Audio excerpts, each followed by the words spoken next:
एक लंबे समय के बाद मैं अपने YouTube चैनल पर आप लोगों का हार्दिक स्वागत करता हूं।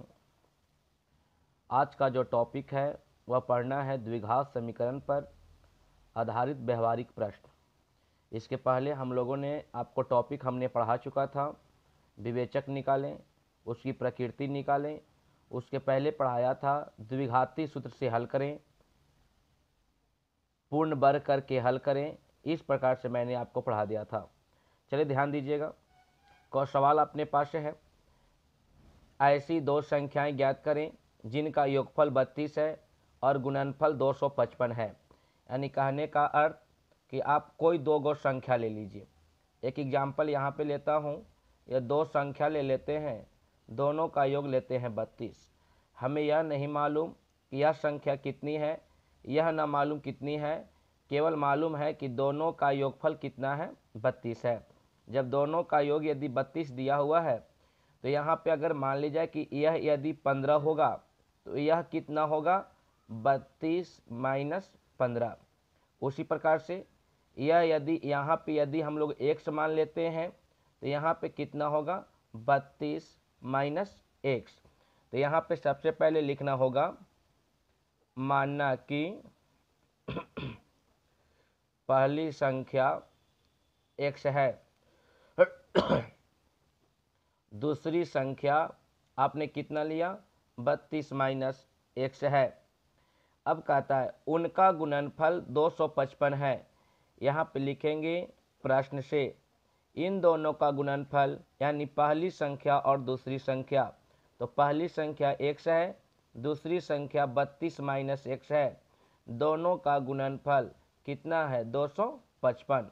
यहाँ पे यदि आप मल्टीप्लाई करते हैं तो यह आवेगा 32x, ये कितना आवेगा x स्क्वायर बराबर कितना आवेगा, 255।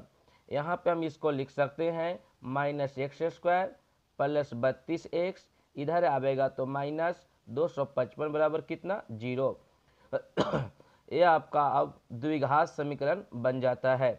अब इसको हल करने के लिए a का मान कितना लिखोगे, -1, b का मान कितना, 32, c का मान कितना लिखेंगे, -255। अब जो है क्या करेंगे, द्विघाती सूत्र पे -b plus minus root under b square minus 4ac बटा कितना, 2a। अब ऐसे करके इसको आप हल कर सकते हैं, कोई दिक्कत। चलिए आगे ध्यान देंगे। अगला सवाल यहाँ पे दिया हुआ है, 3 क्रमागत प्राकृत संख्याओं के वर्गों का योग 110 है, संख्याएं ज्ञात करें। अब यहाँ पे शब्द है क्रमागत। क्रमागत बोले तो लगातार। तो जब इस टाइप का सवाल रहे, लगातार की बात करें, तो एक एग्जाम्पल यहाँ पे लेते हैं। अगर हम 10 लेते हैं तो 10 के बाद लगातार कितना होगा, 11, 11 के बाद कितना होगा, 12। यानी कितना जोड़ने के बाद मिल रहा है, 1 जोड़ने के बाद। तो यहाँ पे अपने को लिखना होगा, मानना कि पहली संख्या x है। उसके बाद लिखेंगे दूसरी संख्या। यहाँ पे क्रमागत मांगता है, यानी लगातार मांग रहा है, तो यहाँ पे कितना लिखोगे, x प्लस 1। उसके बाद कौन संख्या निकालना है, तीसरी, क्योंकि 3 लगातार कह रहा है, तो यहाँ हो जाएगा x प्लस कितना, 2। अब सवाल कहता है प्राकृत संख्याओं के वर्गों का योग यानी तीनों संख्या, x ले लीजिए, x प्लस 1 और x प्लस 2। वर्गों बोले तो क्या करेंगे आप, स्क्वायर। ये तीनों का स्क्वायर कर देते हैं और योग यानी तीनों को स्क्वायर करके जोड़ देते हैं, तो कितना आता है, 110। अब ध्यान देंगे, यह लिखेंगे x स्क्वायर। इसको देखिए तो आप तोड़ सकते हैं a प्लस बी के होल स्क्वायर पे, तो ये कितना आप लिख सकते हैं, इसको x square plus 2x plus कितना हो जाएगा, 1। अब ध्यान देंगे यहाँ पे, इसको भी हम लोग तोड़ सकते हैं a प्लस बी के होल स्क्वायर पे, कितना होगा, x स्क्वायर प्लस कितना, 4x प्लस कितना, 4 बराबर कितना, 110। अब आगे ध्यान दीजिए, एक्स स्क्वायर कितना लिखेंगे, 3x स्क्वायर। 4 और 2 कितना लिखेंगे, 6x। 4 और 1 कितना लिखेंगे, 5 बराबर 110। अब यहाँ से ध्यान दें, 3x square plus 6x plus 5, इधर प्लस में आवेगा तो माइनस में, बराबर कितना करेंगे, 0। अब ध्यान देंगे यहाँ से 3x² प्लस 6 लेके जाएंगे तो घटावेंगे, -105 बराबर कितना लिखेंगे 0। अब यह लग रहा है यह एक द्विघात समीकरण बन गया। जब द्विघात बन गया तो a का मान कितना 3, b का मान कितना 6, c का मान कितना -105। फिर द्विघाती सूत्र से आप इसको हल कर सकते हैं। कोई दिक्कत? ध्यान से देख लीजिए।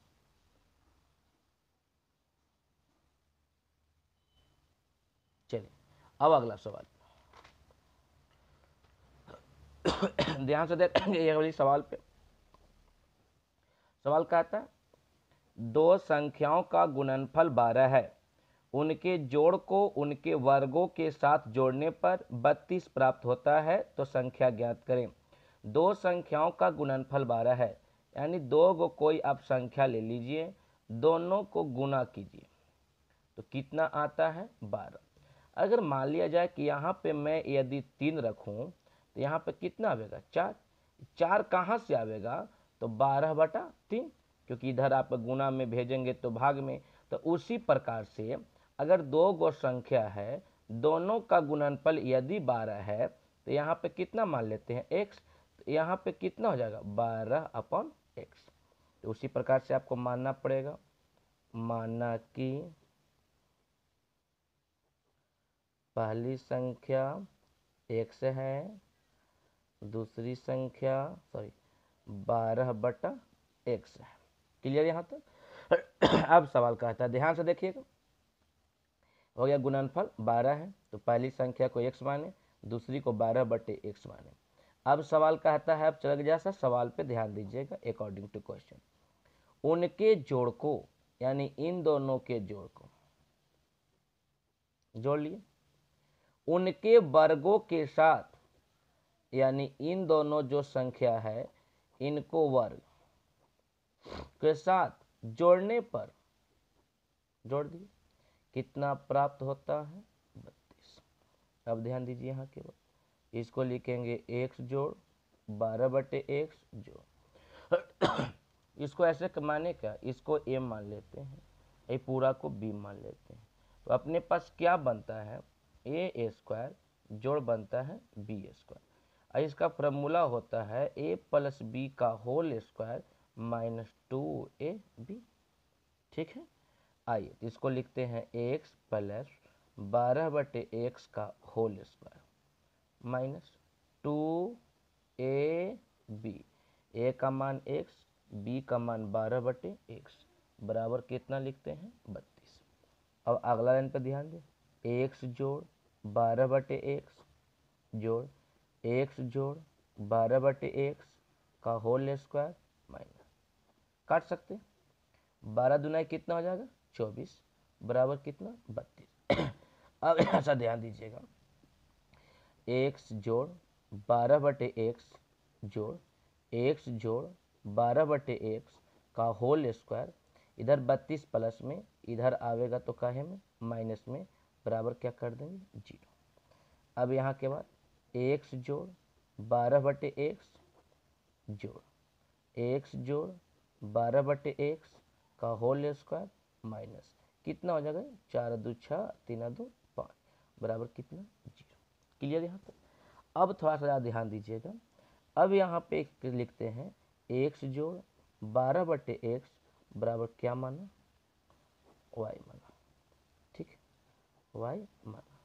अब जब y मानते हैं तब इसको जो हमने y मान लिया तो ये कितना लिखेंगे y, इसको जब y माने क्या लिखा है y² माइनस कितना 56 बराबर कितना 0।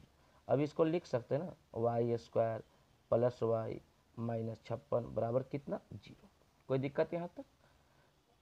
चलिए अब ध्यान देते हैं, तो अपना समीकरण है y² + y - 56 बराबर कितना 0। यही अपना समीकरण था। अब ध्यान देंगे इसको तोड़ते अगर है तो इसको ऐसे लिख सकते हैं y² जोड़ 8y - 7y - 56 बराबर कितना 0।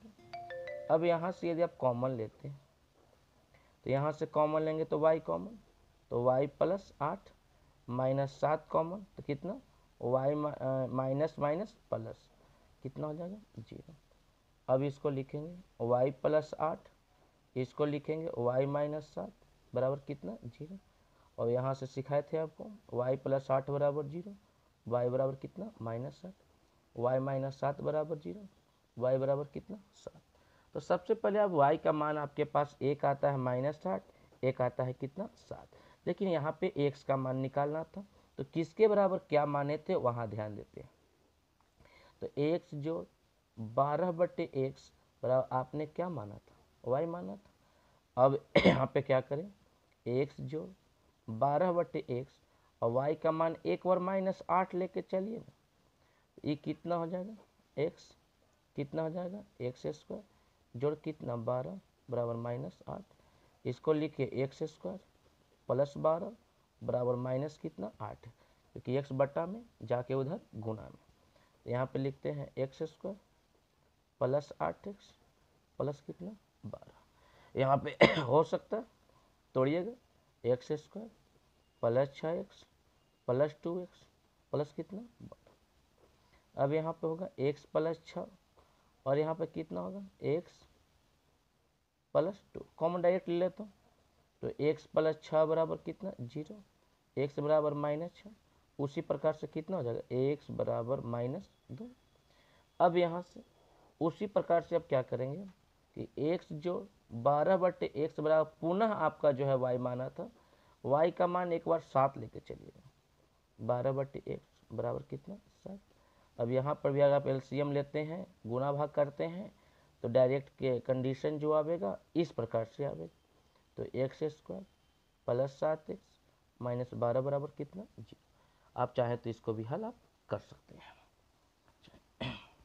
आगे ध्यान देंगे अगला अगला सवाल कहता है दो धनात्मक पूर्णांकों का गुणनफल 342 है। दो क्रमागत धनात्मक पूर्णांक, धनात्मक मतलब पॉजिटिव, क्रमागत मतलब लगातार, यानी दो गो लगातार संख्या है जिसको गुना कर देते हैं तो कितना आता है 342। तो यहाँ मान लीजिएगा, मानना कि पहली संख्या x है, फिर मानिएगा दूसरी संख्या लगातार है तो कितने जोड़ने के बाद एक जोड़ने के बाद यानी x प्लस 1। फिर चलिएगा अपना प्रश्न से, उनका गुणनफल यानी पहली संख्या और दूसरी संख्या को यदि गुना करते हैं तो कितना आता है 342। यहाँ पे हो जाएगा x² प्लस x बराबर 342, नहीं x² प्लस x माइनस 342 बराबर कितना 0। अब आपके पास द्विघात समीकरण बन गया है। तो बता दो a का मान कितना लिखोगे 1, b का मान बाबू 1, c का मान बाबू -342। अब द्विघातीय सूत्र का आप प्रयोग कर लीजिएगा। अब यहाँ ध्यान दीजिए अगला सवाल, दो क्रमागत धनात्मक पूर्णांक ज्ञात करें जिनके वर्गों का योग 545 है। दो क्रमागत संख्या, तो सेम इसी प्रकार से आप मान लीजिएगा, मानना कि पहली संख्या x है, दूसरी संख्या लगातार है तो x प्लस 1, जिनके वर्गों का योग, मेन प्रश्न पे आप ध्यान रखिएगा। तो सवाल में आपका पहली संख्या x है, दूसरी x प्लस 1 है, उनका वर्ग करना है, वर्ग बोले तो पावर 2 कर देना है। अब कहता है दोनों का योग, दोनों को जोड़ देना है, कितना आता है बबुआ 545। इसको लिख सकते हैं x², ये कोई फार्मूला पे आप तोड़ सकते हैं, a प्लस बी के whole square x² plus 2x plus 1 बराबर 545। ये छोटू कितना हो जाएगा 2x², ये छोटू 2x, ये 1 प्लस 545 प्लस में आ जाएगा तो माइनस में घटावेंगे तो कितना 544 बराबर कितना 0। चाहे तो आप 2 को कॉमन आप निकाल सकते हैं, 2 को कॉमन निकालेंगे कितना बचेगा x² प्लस कितना बचेगा x, यहाँ कितना बचेगा 2 दूना की 4, 2 सत्ते 14 और 2, देख लीजिए एक बार। अब यहाँ से आप इसको आप हल कर सकते हैं। जब भी लगेगा कि द्विघात समीकरण पे यदि है तो -b plus minus √b² minus 4ac बटा 2a के फॉर्मूला आप उसको हल करके आंसर आप निकाल सकते हैं। चलिए अगला सवाल पे ध्यान दीजिए। ये आपका जो है इंपॉर्टेंट सवाल है, ध्यान सवाल सुनेंगे। रोहन की माँ रोहन से 26 वर्ष बड़ी है, उनकी आयु का गुणनफल अब से, अब बोले तो आज से, वर्तमान से 3 वर्ष बाद 360 हो जाएगी। रोहन की वर्तमान उम्र ज्ञात करें। सवाल पे गौर कीजिएगा। रोहन की माँ रोहन से 26 वर्ष बड़ी है। कौन बड़ी है? रोहन की माँ। किससे बड़ी है? रोहन से। तो आपको यहाँ पे मानना होगा, माना कि रोहन की वर्तमान आयु 100 वर्ष है। क्लियर? यहाँ तक रोहन की वर्तमान आयु 100 मान ली। अब निकालना किनका उम्र है? माँ का। तो रोहन की माँ रोहन से 26 वर्ष बड़ी है। रोहन अभी यदि 1 से है तो उसकी माँ बड़ी है, कितना साल बड़ी है? 26 साल। यानी 1 प्लस कितना लिखोगे? 26। क्लियर है? अब सवाल कहता है अब से, यानी कब से? आज से 3 वर्ष बाद। तो अब यहाँ पे चलेंगे पुनः प्रश्न से। 3 वर्ष बाद, तो जब बाद रहेगा तो बढ़ेगा, अब पूर्व रहेगा तो घटेगा। तो रोहन 3 साल बाद तो रोहन भी बढ़ेगा। चलिए, ये हो गया रोहन। तो उसकी माँ भी बढ़ेगी, तो माँ का उम्र अभी 1 प्लस 26 है, तो 3 साल के बाद तो 3 क्या होगा? जुटेगा, तो 1 प्लस कितना हो जाएगा? 29। क्लियर? अब कहता है उनकी आयु का गुणनफल, यानी दोनों को गुना कर दो। के साल के बाद? 3 साल के बाद। तो रोहन हो गया 3 साल के बाद 1 प्लस 3, और उसकी माँ हो गई 1 प्लस 29। दोनों का गुणनफल कितना है? 360। अब मल्टीप्लाई करें। x गुना x x स्क्वायर, 3 गुना x 3x, 29 गुना x 29x, और 29 या कितना? 87 बराबर 360। ये लिखोगे x स्क्वायर, ये हो जाएगा लगता है 32x प्लस 87 माइनस 360 बराबर कितना? 0। अब आप यहाँ से द्विघात समीकरण आप इसको घटा सकते हैं, फिर द्विघात आप बना लीजिएगा। द्विघात बनाने के बाद उसको आप क्या करेंगे? आप हल करके देख लेंगे कितना आता है। अब अगला वीडियो में हम दूसरा आपको जो है इसके आगे क्वेश्चन हम लेकर आएंगे। चलिए, बहुत बहुत धन्यवाद।